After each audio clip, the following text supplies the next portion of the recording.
এখন বাজে প্রায় 9:30 10টা বাজতে যায়। আমি আর পারছি না, মানে আমার এনার্জি পুরো লো হয়ে গেছে, রাতের খাবার আর বানাতে পারছি না। তাও বাবাকে বললাম যে খাবার অর্ডার করতে, জমাটো দিয়ে।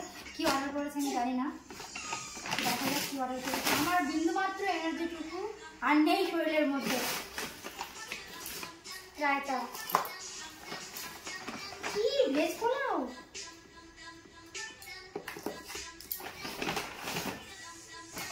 এতগুলো কেন?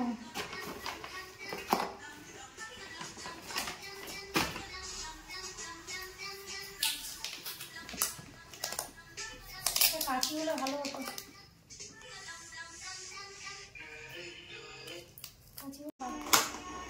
বুকু খাবে?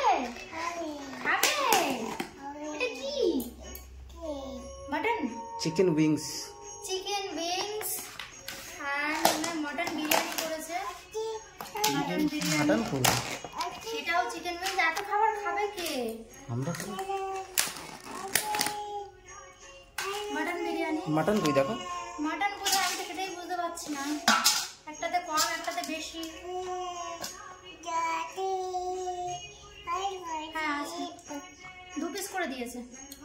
এটাতে 4 পিস আছে, একটা ফুল একটা হাফ। ও বুকু,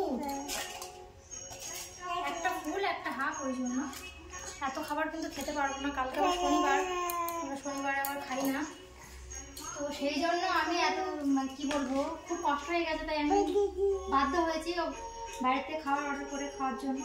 সেরকম একটা খাওয়া হয় না, বুকু খাওয়ার স্টার্ট করে দিয়েছে। তো চলো, আমি আর কথা বলতে পারছি না, আমি খেয়ে চুকুস করে গিয়ে শুয়ে পড়বো বাস।